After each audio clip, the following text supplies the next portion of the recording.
Manual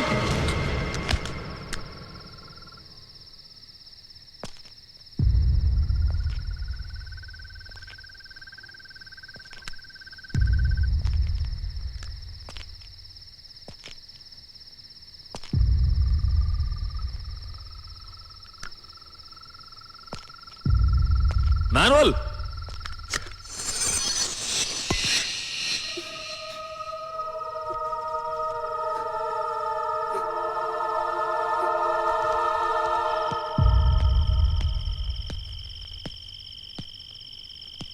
manual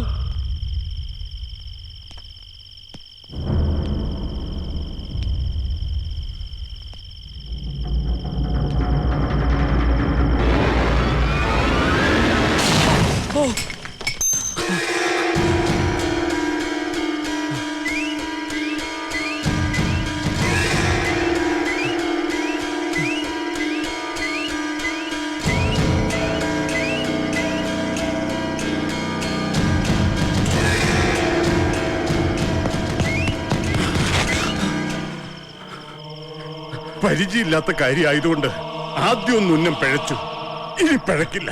manual no, താൻ ആവശ്യപ്പെട്ടത് ചെയ്യാം. അതിനാ ഞാൻ വന്നത്.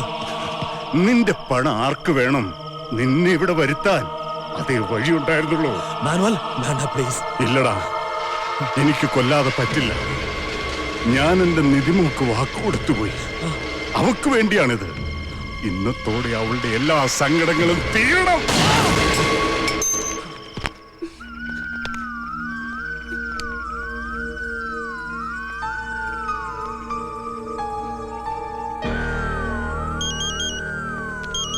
ഹലോ സന്ദീപ്, എനിക്ക് ആകെ ടെൻഷൻ.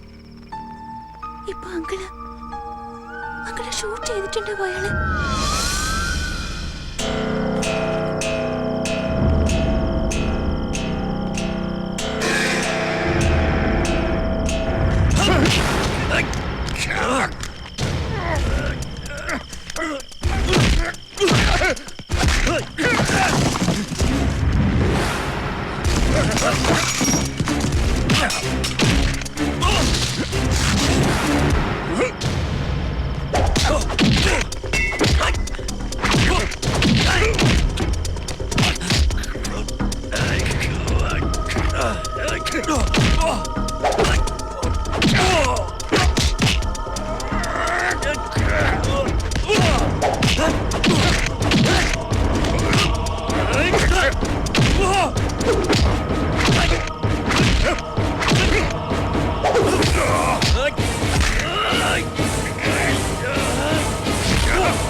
എന്താ ഇത്ര ലേറ്റ് ആയേ? സെല്ലിൽ വിളിച്ചപ്പോഴൊക്കെ സ്വിച്ച് ഓഫ് ആയിരുന്നല്ലോ. ഡിന്നർ കഴിഞ്ഞപ്പോ ലേറ്റ്. എന്താ ഈ ദേഷ്യം ഇങ്ങനെ? അത് തിരിച്ചു വരുമ്പോ സ്റ്റാഫ് കയറിയ വണ്ടി ഒരു ആക്സിഡന്റ് ആയി. ആർക്കും ഒന്നും പറ്റിയില്ല. വണ്ടി വലിച്ചു കയറ്റുന്നതിനിടയ്ക്ക് പറ്റിയതാ.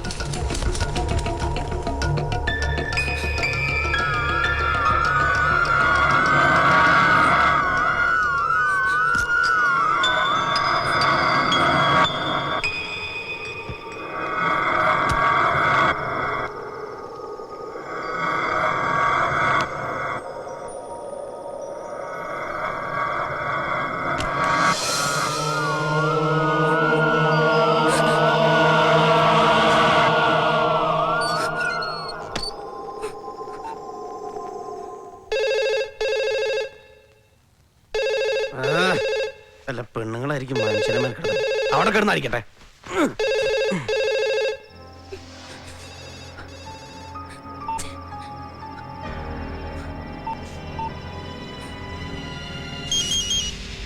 ഹലോ സന്ദീപ്, പപ്പ തിരിച്ചു വന്നു. അങ്കിളിനെ വിളിച്ചിട്ട് ഫോൺ എടുക്കുന്നില്ല. എന്തോ കുഴപ്പമുണ്ട്. നിന്റെ പപ്പ കണ്ടോ? ഇല്ല. ഇനി എന്താ ചെയ്യാ? ഞാൻ ആദ്യം വിളിച്ചു നോക്കാം. നീ ടെൻഷൻ അടിക്കണ്ട. നേരം വിളിച്ചിട്ട് എന്താന്ന് അന്വേഷിക്കാം.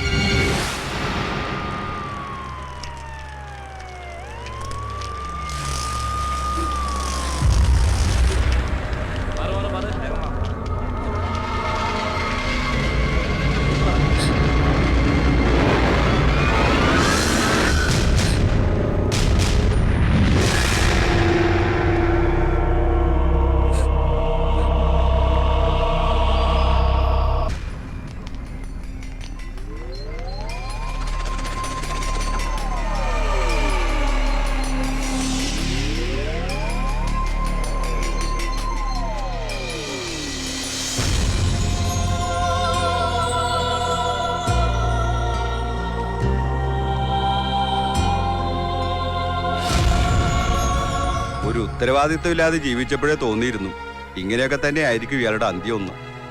എന്നാലും ഇത്രയും ദൂരെയുള്ള ഒരു കെട്ടിടത്തിന്റെ മുകളിൽ കയറി ഇയാൾ തൂങ്ങിയത് എന്തിനാ? ആത്മഹത്യ എന്ന് പറഞ്ഞ ഒരു തരം തോന്നല. അത് തോന്നിയാ പിന്നെ സ്ഥലവും കാലവും ഒന്നും നോക്കത്തില്ല. എവിടെയെന്ന് വെച്ചാലും ചെയ്തിരിക്കും.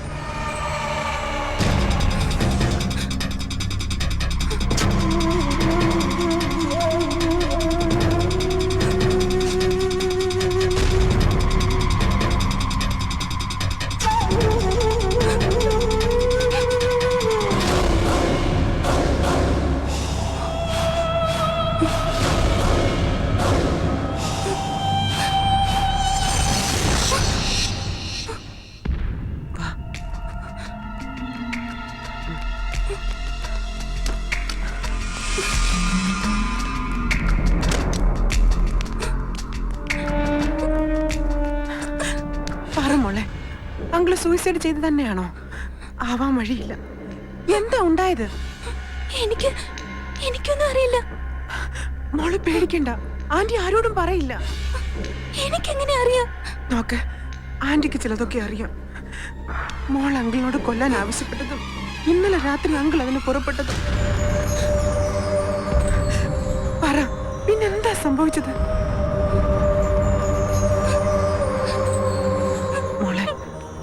മോൾ അപ്സെറ്റ് ആവണ്ട. ആന്റിക്ക് മാത്രമേ അറിയൂ. ആന്റിയോട് മാത്രമേ അങ്കിള് പറഞ്ഞിട്ടുള്ളൂ. വാ, ഇരിക്ക.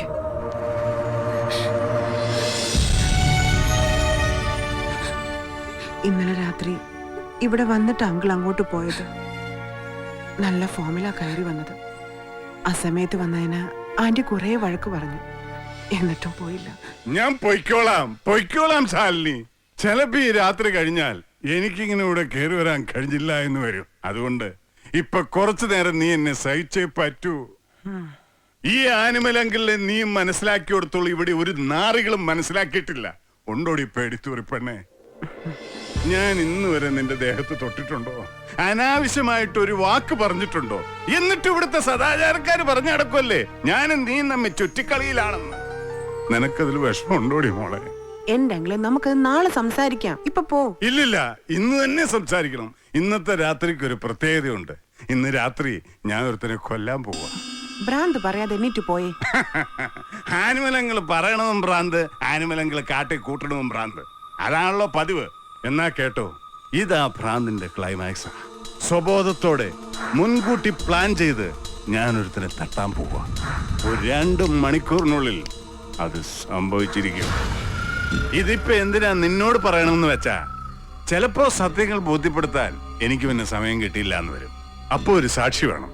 അതാണ് നീ. എല്ലാവരുടെയും മുമ്പിൽ മാനുവൽ കോമാളിയല്ലേ? പെമ്പർനോത്തി അമേരിക്കയിൽ നിന്ന് അയച്ചിരുന്ന കാശ് കൊണ്ട് പുട്ടടിച്ച് കിടക്കുന്ന ഏമ്പോക്കി.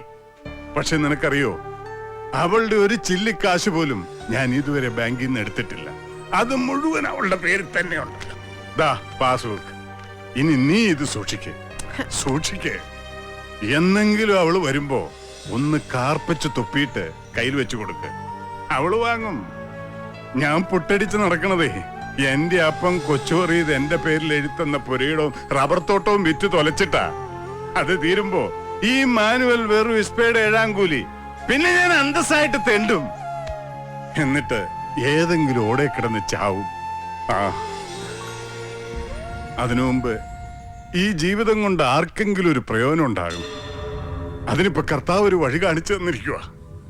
എന്റെ നിധിമോക്ക് വേണ്ടി ഇന്ന് ഞാനത് ചെയ്യും.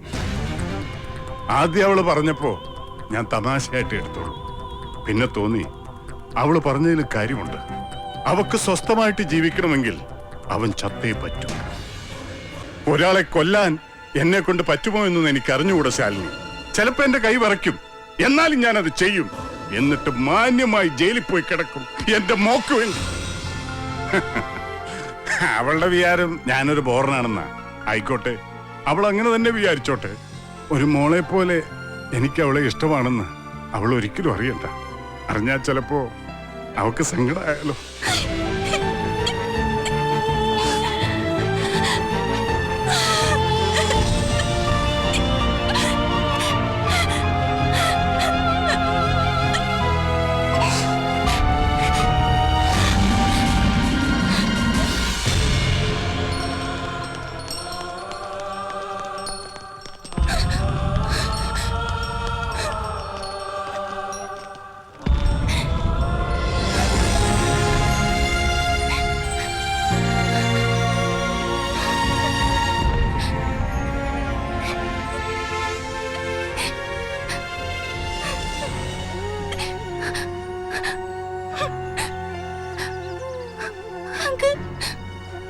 സോറി അങ്കിൾ, ഞാൻ അറിഞ്ഞില്ല അങ്കിൾ. എല്ലാം ഞാൻ കാരണല്ല സന്ദീപ്, ഞാൻ കാരണല്ല അങ്കിൾ മരിച്ചത്.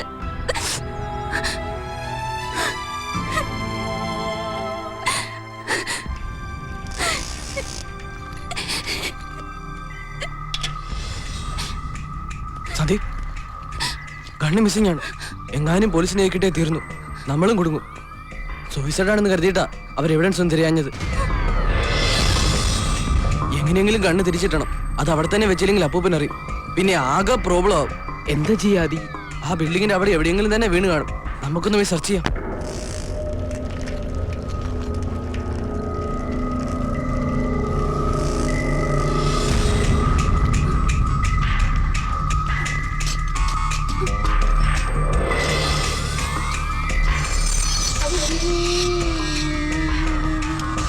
നിധി, നിധി ആരെങ്കിലും വരുന്നുണ്ടോ നോക്ക്.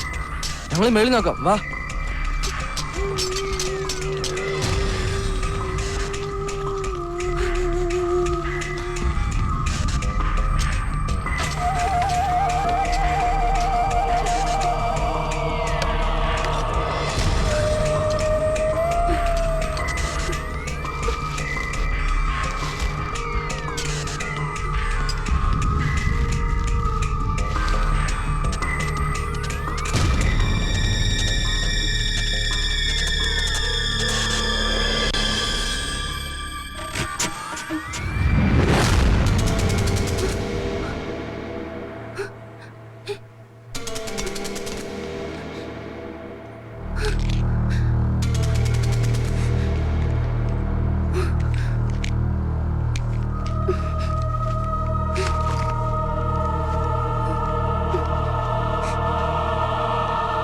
നിധി, എന്താ?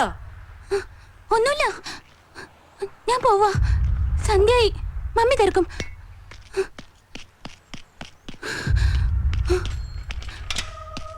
നിധി,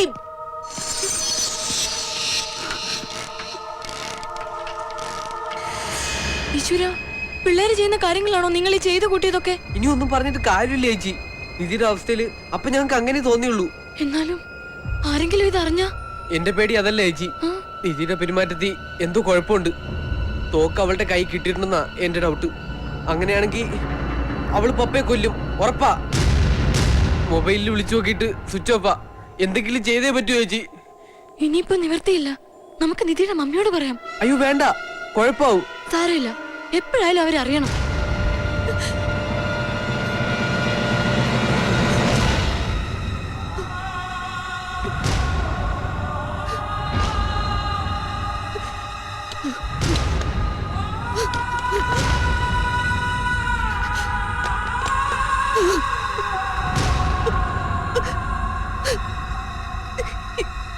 എന്റെ മോള്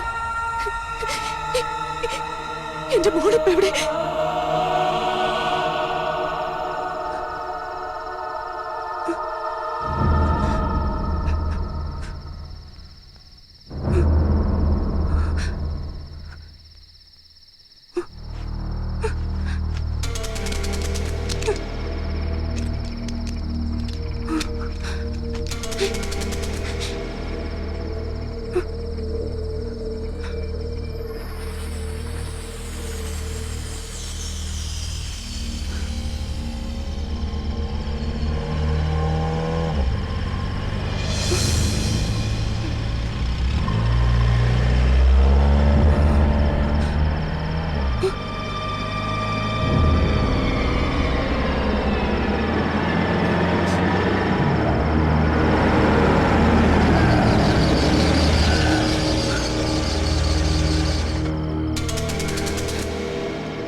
Oh